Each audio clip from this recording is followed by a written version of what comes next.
మెడలో ఉండాల్సిన మంగళసూత్రం నీ మెడలో ఉందంటే చెప్పు.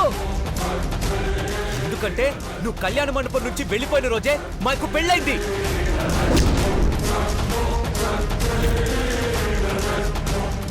అంటే అందరూ కలిసి నన్ను మోసం చేశారన్నమాట. పరువు తీయాలనుకున్న పెళ్లి కూతురు పారిపోయిందని 10 మంది అనుకుంటుంటే ఏం చేయమంటావు?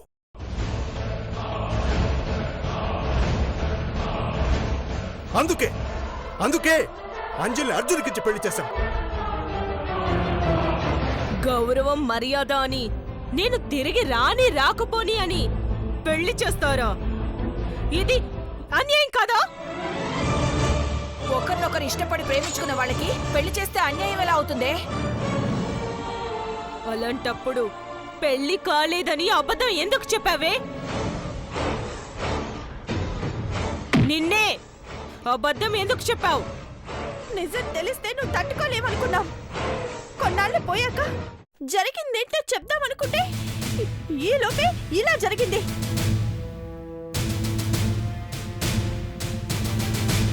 ఇంకా మేం చేసింది పొరపాటంటే క్షమించు. అందరూ చెప్దామనుకున్నారు, కానీ ఎవ్వరూ చెప్పలేదు. నువ్వు తప్పు చేయలేదు, నేను తప్పు చేయలేదు, అర్జున్ కూడా తప్పు చేయలేదు.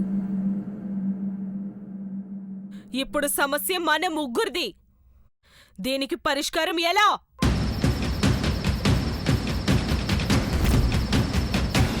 ఒక పని చెయ్యి, నన్ను నీ సవతిని చేసుకోవచ్చు కదే.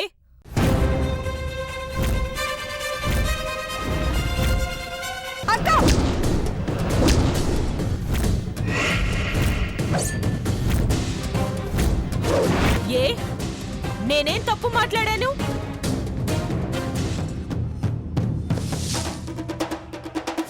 చిన్నప్పటి నుంచి నీ కళ్ళల్లో సూటిగా చూడ్డానికి కూడా భయపడేదాన్ని. ఈరోజు చెయ్యెత్తి చెంప పగలగొట్టాలనుకున్నానంటే నువ్వు ఎంత దిగజారిపోయావో అర్థం చేసుకో. ఆలోచించు అంజలి. అర్జున్ నాకు కావాలి. అర్జున్ లేకుండా నేను బతకలేను. నువ్వు అర్జున్ని పెళ్లి చేసుకున్నావు. నువ్వు అర్జున్ లేకుండా బతకలేవు. నేను చెప్పిందానికి ఒప్పుకుంటే అందరం సంతోషంగా ఉండొచ్చు.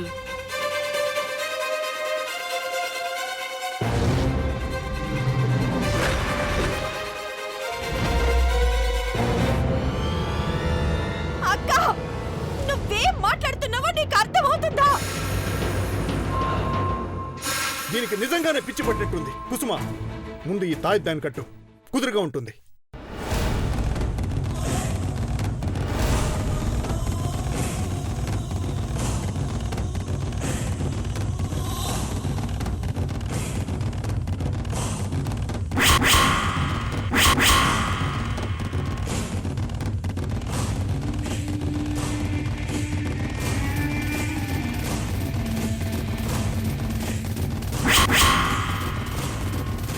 ఏంటది? అమ్మా, ఏంటి ఏంటి తాయెత్తు? ఎందుకు? ఆంజనేయ స్వామి తాయెత్తు చేతికి కట్టుకో. పిచ్చి ఆలోచనలు రాకుండా ఉంటాయి.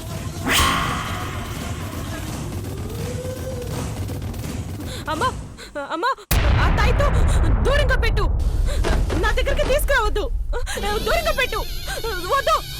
మొండికే గీత, నా మాట విని తాయెత్తు కట్టుకో. వద్దు. కట్టుకో గీత, ప్లీజ్. గీత, కట్టుకో. కట్టుకో గీత. చెప్పిన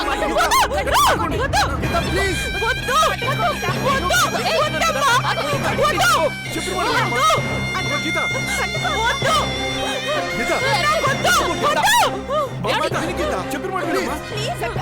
వద్దు అక్క చెప్పేది విను. వద్దన్నగా! వద్దు! నాకు వద్దు! ఏయ్, గీత, ఆగు! వద్దు! వద్దు! నా తాయెత్తు వద్దు! ఏయ్ నీకేమైనా మెంటలా? దేవుడి తాయెత్తు కట్టుకోవడానికి ఏం